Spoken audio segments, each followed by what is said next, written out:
officials and organizers of intramural activities. Let's congratulate two dedicated athletes, two enjoyable people to know and work with.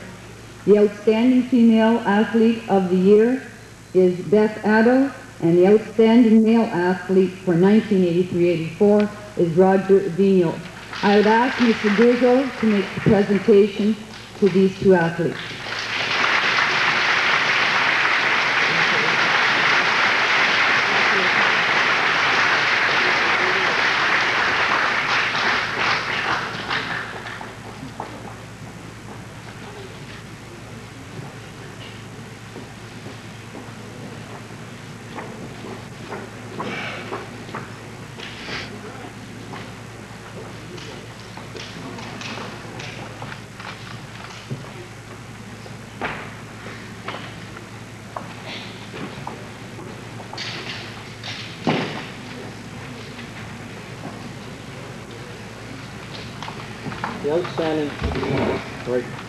The outstanding student, boy and girl, is put together by a committee of teachers, and it takes them quite a few meetings to decide on who the student will be. We have a lot of students, some very able and very high-level candidates. Of the two, they chose Patricia Thompson and John Kiszczak. Patricia Thompson was in a musical here called Swinging High when she started out in school. Was with the concert band, started with clarinet, then saxophone, and then into the stage band. The yearbook, she was with that for 3 years, finding this final year as co-editor, and also she was the first vice president of the last year's Students' Council this past year, helping Anne Pilot do the job correctly. Pat Thompson.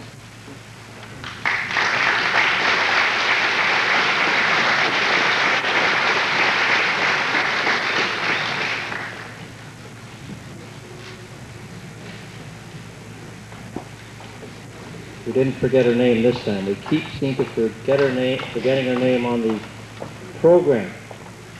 John Kiszczak worked quite often at the local pharmacy after school. He did participate on the curling team for 2 years.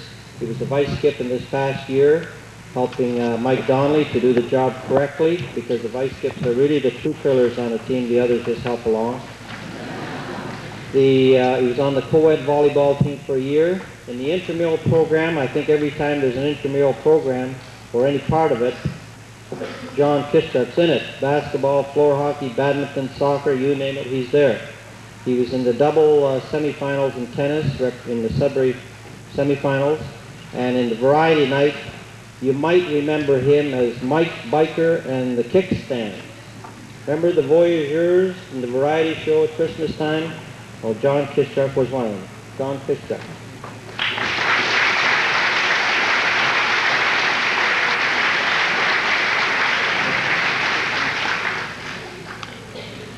These honors are donated by Ken Taylor Jewelry to the outstanding girl and boy, and also Inco medals. The highest compliment anyone can receive is to be recognized by one's very own peers. Tonight, our valedictorian has this very distinction, as she was chosen by you, the class of '84. A mixture of charm and tenacity, a mixture of desire and hard work, a mixture of pleasantness and perseverance, a mixture of humbleness and pride, provide some of the words to describe the chemistry and charisma that make up this young lady's personality. She is an Ontario scholar, having completed a variety of subjects at the 4- and 5-year levels, ranging from auto mechanics to grade 13 chemistry. In grade 9, she wanted to be a mechanic. Now she plans to enter the field of nursing. Way back in her grade 9 days, teachers were greeted by frantic hand-waving and such boisterous expressions as, "Hey, I don't get it. Explain it again. My name is Snook." Last year, teachers were greeted by a quiet, "Sir, would you please explain that concept? I'm a little confused and would like some help in grasping what exactly meant." "Sir, you may call me Snook or Donelda, whichever pleases you." What a change! But the desire and the spirit to achieve and learn never diminished. Period 5, where students can seek help from their teachers, was her domain, and I feel should be named after her. Never negative, always kind and considerate, constantly cheerful, even when frustrated and faced with obstacles, as such as she's going to be facing tonight. A friend to staff classmates, and to her family, I give to you, your choice, Donella Schnook Cameron, the Garson-Falconbridge 1984 class valedictorian.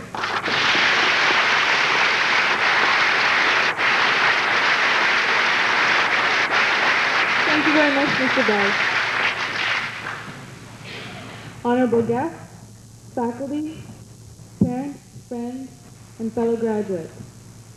I am very honored to have been selected as this year's valedictorian, and I would like to express my sincere thanks and appreciation to all my fellow classmates who have chosen me for this honor. So tonight I shall speak on behalf of you, the graduating class of 1984. I'm sure that many of us, the graduating students, find it hard to believe that this moment has finally arrived.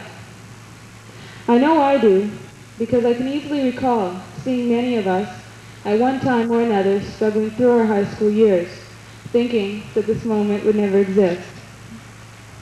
Things were not always easy, and I'm sure we can all recall the rough times, like trying to complete a 4,000-word essay the night before it was due, or perhaps trying to study for a major exam 15 minutes before it had to be written, or even more so, just trying to finish our card games so that we could get to class on time. However, through the thick and the thin, it looks like we finally made it. Throughout our high school years, time appeared to crawl. However, now that it's all over, it's as though time has never existed.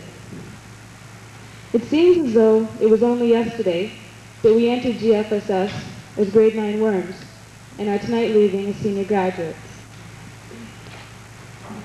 I think that in this moment of happiness, there also exists some sadness, because leaving GFSS is kind of like leaving home. We've spent a great deal of our time here in the past 4 and 5 years. Many of us have become attached to certain teachers, friends, activities, and of course the surrounding atmosphere. Since we've been here, various highlights have occurred. We have seen experiences encountered not only by the students, but also by members of the faculty. I'm sure most of us remember the teachers' strike our first year here, and then following this was a student walkout to protest the rumored extension of the school year. The following year, we the students raised money and sponsored a foster child from Sudan named Hashem Bashir. There are many experiences and much background learned from this project, and I'm sure I can speak for all the students when I say we are fortunate to live in a prosperous country like Canada and have the opportunity to get a good education. Not only do we the students have the opportunity to learn about people in other countries, but so did one of our math teachers. He was involved in a one-year teacher exchange program to Australia and was replaced by Mr. Talbot Mail, also a math teacher. Again, this was good for us students because we were able to experience a different approach to education. In amongst these more major projects were the usual high school activities and events. Some of these were activities such as open house, student and parent dances, athletic teams, and the feared frosh day, or better known as initiation. This event brings back the most memories for all of us, except for those individuals who were lucky enough to find a good hiding spot or able to convince their parents that they were terribly ill. I don't think that the majority of us will ever forget wearing boxer shorts and garbage bags and little antennas on our heads, and being forced by the seniors to do all sorts of things, like pushing pennies down the hall with our noses or singing on top of a table in front of everyone in the class. New activities have also been introduced over the past 2 years. These are activities such as Fitness Week, the Stratford Trip for students interested in the theater, and the publishing of the GFSS newspaper. Of all the activities introduced, the one which receives the most participation and popularity is the annual Frank Morawski Curling Bonspiel. Now this is quite a unique event, especially to be able to see all the organization involved. I mean, each year you see 20 or more anxious teams all try to fit into Mr. Morawski's car at once to go to the Falconbridge Arena and compete for the Frank Morawski Memorial Cup. Within the last 5 years, changes have also occurred in reference to fashions and fads.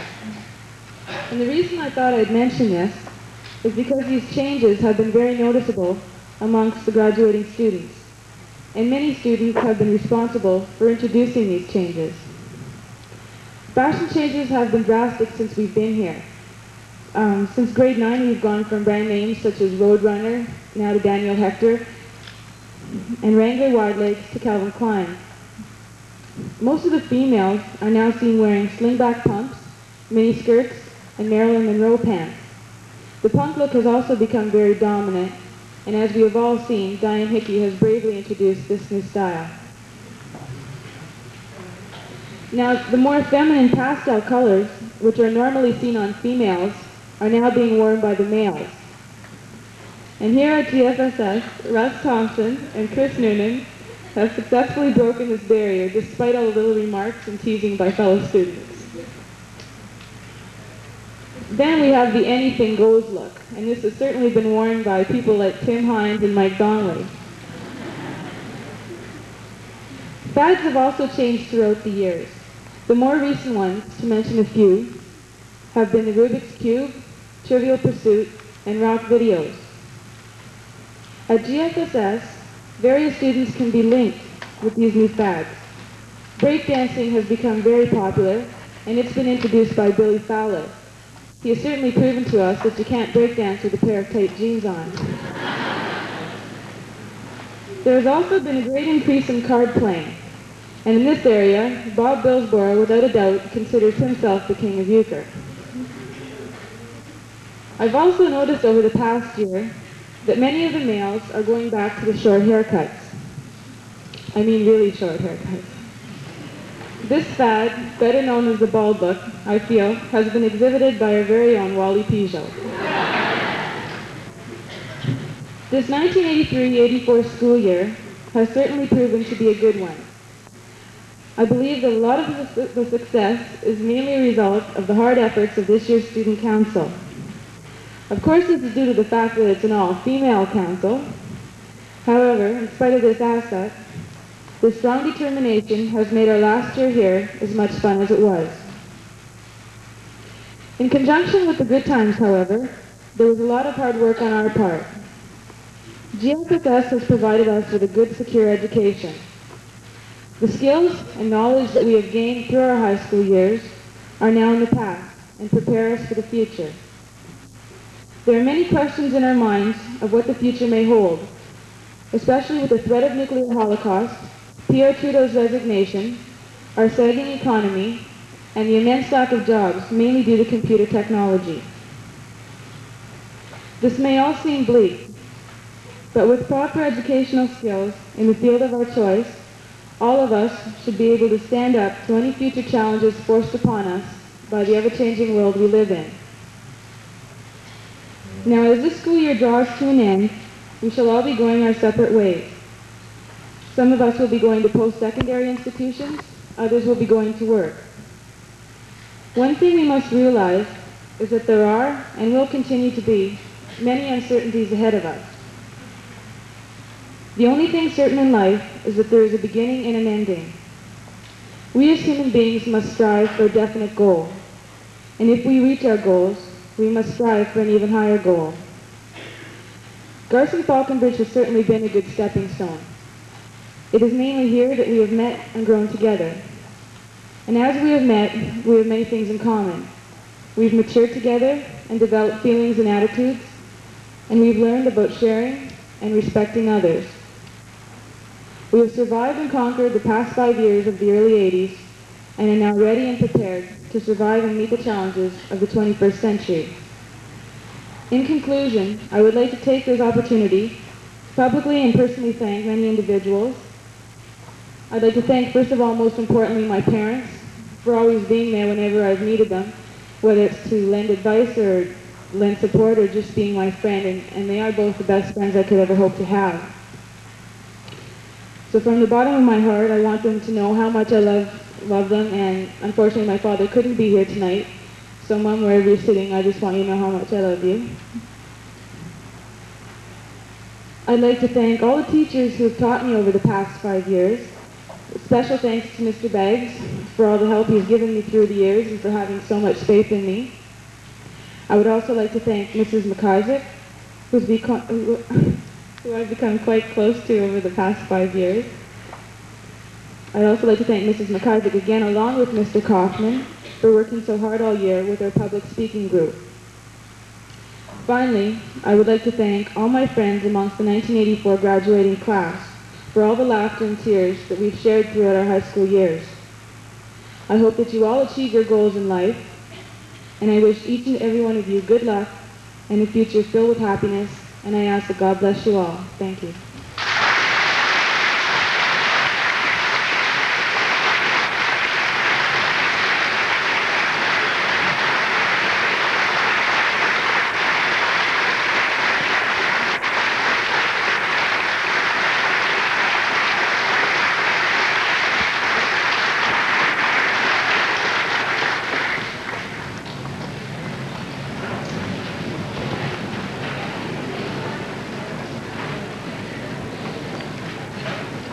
Deault has just mentioned some of our memories, goals, and future expectations. Whether we elect to enter post-secondary institutions or the workforce, we all have a common background with which to build our lives. We will never forget our times spent here, and we will look back upon our friends and teachers with fond memories. On behalf of the graduates of the class of 1984 and the faculty, I would like to thank you, Donelda, for helping to revive all those fond memories. Thank you.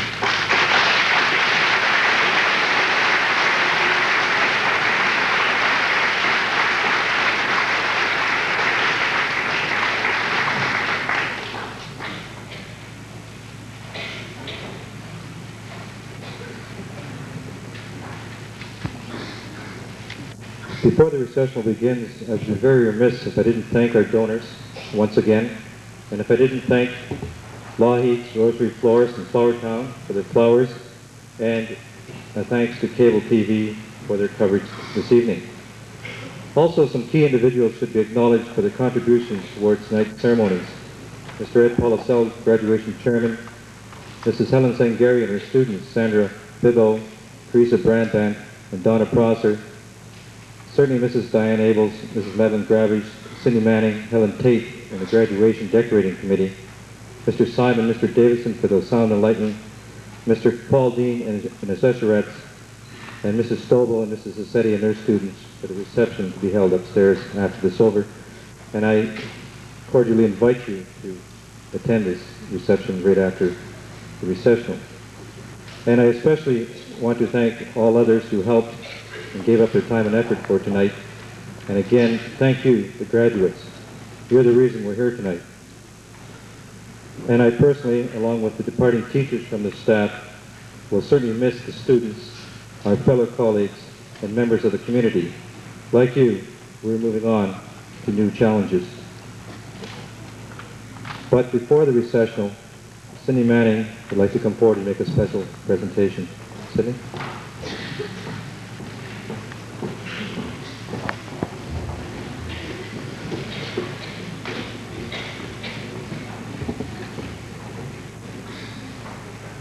Again, on behalf of the students, I would like to thank everybody involved, headed by Helen Tate, for the decorations tonight. Mr. Dottie and Mrs. Gravish for helping with the decorations also, and all the other teachers for tonight. But most of all, I would like to thank Mrs. Abels for helping us with tonight and for her support throughout the year for our graduation. Thank you.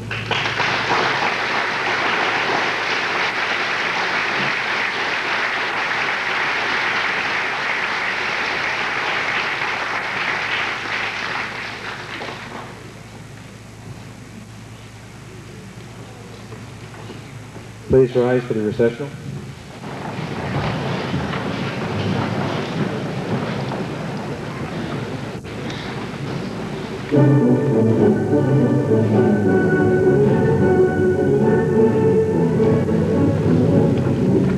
Parents and guests are now invited to join the staff and students in the school cafeteria for a light lunch and refreshments organized by the Family Studies Department. Well, this has been another extremely well-organized and successful commencement at Garson-Falconbridge Secondary School, and we wish our graduates all the best in their future endeavors. Thank you for joining us on such a happy occasion, and we look forward to next year's graduation.